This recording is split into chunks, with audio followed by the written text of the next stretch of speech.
اور لازمی آنا ہے. لہذا اپنی جوانی پہ ناز نہ کرو. اور جوانی میں ابھی تو جوان ہیں, ابھی تو کیا مولوی صاحب, ابھی ہمارے یہ دن نہیں ہے. بچپن کھیڈاں کھیڑیاں, جوانی اندر مال چرائے تے بڑھاپے پھڑ لی تسبیح تے اللہ دے غلامی لائے. اللہ کو تمہاری میری عبادت کی ضرورت نہیں. ہم سارے نمازوں کو چھوڑ دیں تو اللہ پاک کی بادشاہت اور اس کی وحدانیت, اس کی شان و شوکت میں کوئی کمی نہیں آئے گی. ہم سارے نمازی بن جائیں تو اس کی بادشاہت میں کوئی اضافہ نہیں ہوگا. ہم عبادت کریں گے بھلا ہمارا, ہم نہیں کریں گے نقصان ہمارا. ہم اس کی فرما برداری کریں گے فائدہ ہمارا, ہم نہیں کریں گے اس کا کوئی نقصان نہیں ہو سکتا. وہ بادشاہوں کا بادشاہ ہے, وہ زمین و آسمان کا مالک ہے, وہ رزاق ہے, وہ رحیم ہے, وہ کریم ہے. اس کی بادشاہت, اس کی زمین میں کوئی کمی نہیں آئے گی. فائدہ ہمارا ہے. وقت بڑا قلیل ہے. ایک آخری بات یہ عرض کرتا چلوں, ایک بادشاہ تھا, اس کو اپنی دولت پر بڑا گھمنڈ تھا. بڑی اس کے پاس دولت ہے, بڑا مال ہے, بڑی شان و شوکت اور بڑی ٹھاٹ باٹ کے ساتھ وہ سفر کرتا تھا. ایک دفعہ اس نے کہیں سفر پر جانا تھا تو کہنے لگا کہ میرے لیے سوٹ لے کر آؤ. ایک سوٹ لے کر آئے, پسند ہی نہیں آیا. دوسرا لے کر آئے, وہ بھی پسند نہیں آیا. پھر لے کر آئے, وہ سوٹ بھی پسند نہیں آیا. ایک سوٹ آیا بڑا مہنگا, سوٹ پہنا, گھوڑا لایا گیا, پسند نہ آیا. اور سواری لائی گئی بڑی شان و شوکت کے ساتھ, ادھر بھی گھوڑے ادھر بھی گھوڑے, درمیان میں اس کا گھوڑا بڑی شان و شوکت کے ساتھ جا رہا ہے, سینہ تان کے چل رہا ہے, میں جی بادشاہ ہوں, کون ہے جو مجھے للکارے گا, میں سلطان ہوں, میں اس زمین پر حکومت کرنے والا ہوں, میں بڑا بادشاہ ہوں. بڑی شان و شوکت کے ساتھ چل رہا, چلتا چلتا ایک جگہ پر گیا تو وہاں پر ایک فقیر ملا. اس فقیر نے اس کو کہا کہ مجھے تجھ سے بات کرنی ہے. اس کو بڑا غصہ آیا کہ یہ فقیر مجھ سے بات کرے گا. تو اس نے اپنے خادموں کو کہا کہ اس کو ہٹا دو. تو اس فقیر نے اس کے گھوڑے کی لگام کو پکڑ لیا اور بادشاہ کو کہنے لگا مجھے تجھ سے کام ہے, میں نے تجھ سے بات کرنی ہے. اب سارے لوگ وہاں پر دیکھ رہے تھے. اب اگر یہ بات نہ سنتا تو اس کی ناک کٹتی, لہذا اس نے کہا ٹھیک ہے بات کرو, کیا کرنی. تو وہ فقیر کہنے لگا کہ مجھے بات تمہارے کان میں کرنی ہے. بادشاہ نے اپنے کان کیے, قریب کیے, تو وہ فقیر کہنے لگا مجھے تم جانتی ہو میں کون ہوں, میں موت کا فرشتہ ملک الموت علیہ السلام, میں ملک الموت علیہ السلام ہوں, تمہاری روح قبض کرنے آیا ہوں. وہ بادشاہ کہنے لگا مجھے تھوڑا سا تو ٹائم دے دو, مجھے یہ سفر مکمل کر لینے دو, مجھے گھر پہنچنے دو, مجھے تھوڑا سلطنت کو دیکھ لینے دو. تو ملک الموت علیہ السلام نے کہا اب کے بعد تم کبھی سلطنت نہ دیکھ پاؤ گے, اب کے بعد تم کبھی گھوڑے پر سوار نہ ہوگے, اب کے بعد تمہارا غرور و تکبر خاک میں مل جائے گا, تمہاری زندگی ختم ہو چکی ہے. اے بادشاہ تم نے جو کرنا تھا کر چکے ہو, اب تمہاری موت کا وقت آ چکا ہے. ایک دم سے ملک الموت علیہ السلام نے اس کی جان کو نکالا اور وہیں سے گھوڑے سے نیچے گر گیا. یہ ہے زندگی, یہ ہے شان و شوکت والی زندگی. تو یاد رکھیے میرے محترم اسلامی بھائیوں, جتنے بھی اسلامی بھائی آپ آئے ہیں نا, ماشاءاللہ سنا ہے کہ یہاں پر علماء کرام بھی تشریف لائے ہیں, یہاں پر دیگر ذمہ دار لوگ بھی ہیں, دیگر یہاں کی عوام بھی ہے, جو بھی یہاں پر آئے ہیں. میرا آپ کا وقت کب بھی ختم ہو سکتا ہے, موت کو کبھی مت بھولو. آگاہ اپنی موت سے کوئی بشر نہیں, سامان 100 برس کا ہے پل کی خبر نہیں. سامان جمع کرتے پھرتے ہیں, سیٹھ جی کو فکر تھی ایک ایک کے 10 کیجئے. موت آ پہنچی مسٹر, جان واپس کیجئے. ہم گن رہے ہوتے ہیں یہ قلعہ لے لیا ایک اور لے لیا، یہ ایکڑ لے لیا ایک اور لے لیا، یہ پلاٹ مل گیا ایک اور پلاٹ لے لیا جائے، ایک مربع ہو گیا یار 2 ہو جانے چاہیے، ایک فیکٹری بن گئی ایک اور بن جانی چاہیے، ایک دکان بن گئی دوسری اور بن جانی چاہیے، ایک گھر ہے دوسرا ایک اور گھر بن جائے. تو بھائی یہ سب کچھ نہ بناؤ، اتنا گو کہ بس جی لے کافی، اتنی دولت کماؤ کہ بس یہاں پر جی لے، نہ یہ کہ اتنی دولت کماؤ کہ اپنی قبر کو آخرت کو بھول ہی جاؤ. مت بھولو اپنی قبر کو، مت بھولو اپنی آخرت کو، مت بھولو اسی قبر کے اندر چلے جانا ہے. آج یہ کہا جائے نا جو ایک نماز پڑھے گا اسے 1000 روپیہ ملے گا، کوئی نماز نہیں چھوڑے گا. کیوں؟ کہ دولت ہمیں نظر آ رہی ہے، تو جو ہمیں نظر آئے نا اس کی طرف ہم بھاگتے ہیں، جو نظر نہ آئے. پھر ہم آپ کو کہیں جو کوئی جماعت سے نماز پڑھے گا اس سے 27 نمازوں کا ثواب ملے گا، کوئی نہیں آتا، کیونکہ یہ 27 نمازوں کا ثواب نظر نہیں آتا. آپ کو کہیں جی نماز پڑھو آپ جنت میں جائیں گے، بھائی جنت میں جب جائیں گے تو دیکھا جائے گا ابھی تو نظر نہیں آ رہا، اس لیے ثواب، نیکیاں، اجر، اچھائی، بھلائی، یہ ساری چیزیں مادی نہیں ہمیں نظر نہیں آتی ہیں، اس لیے ہمارا دل ان کی طرف جاتا بھی نہیں. مادی چیزیں نظر آتی ہیں، کھانا پینا رہنا سہنا پیسہ، یہ چیزیں ہماری ان کی اوقات ہماری نظروں میں ہے کیونکہ نظر آ نہیں ہے. لہٰذا اس کی طرف توجہ کرو جو ہمیں قیامت کے دن نظر آئے گا، قبر میں نظر آئے گا. مہلت اللہ نے ہمیں دی ہے، مہلت ابھی آپ کو سمجھایا جا رہا ہے، بتایا جا رہا ہے، لیکن جب وقت آ جائے گا تو پھر نہ کوئی سمجھا پائے گا اور نہ آپ سمجھ پاؤ گے. اے میرے محترم اسلامی بھائیو، عاشقان رسول کی تحریک دعوت اسلامی الحمدللہ یہ دنیا بھر کے اندر نیکی کی دعوت کو عام کر رہی ہے. ہمارے جہانگیر بھائی نے دعوت اسلامی کے تحت 7 دن کا ایک کورس کیا ہے. اس کورس کے اندر ان کو ایسا جذبہ ملا ہے ماشاءاللہ، اتنا ان سے دل خوش ہوا کہ یہ اسکولوں میں جا کر امام صاحبان سے ملاقات کر کے جگہ جگہ جا کر نیکی کی دعوت دے رہے ہیں. ابھی یہاں کورس کروا رہے ہیں، یہی ہو رہا نا کورس، آج آخری دن ہے کورس کا، یہاں پر کورس کروا رہے ہیں. ہمارے مبلغ دعوت اسلامی عاقب بھائی یہ اکاڑا سے، بلکہ وہ بالا پیر کے پاس رہتے ہیں ماشاءاللہ، اتنی دور سے یہاں پر کورس کروانے کے لیے یہاں پر رکے ہوئے ہیں. اور جہانگیر بھائی مختلف جگہوں پہ جا کر نیکی کی دعوت دے رہے ہیں، ملاقاتیں کر رہے ہیں، کبھی کسی کے پاس جا رہے ہیں کبھی کسی کے پاس جا رہے ہیں. ان کو کیا ملے گا بھائی؟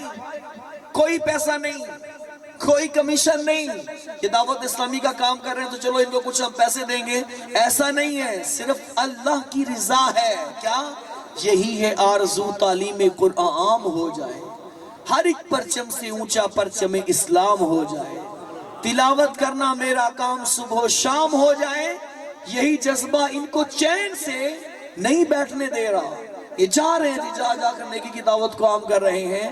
تو کاش یہ ایک ہیں تو ایک جتنا کام ہوگا، اگر یہاں کے سارے نوجوان ان کے ساتھ مل جائیں، ان کے بازو بن جائیں، کیا بہار آئے گی.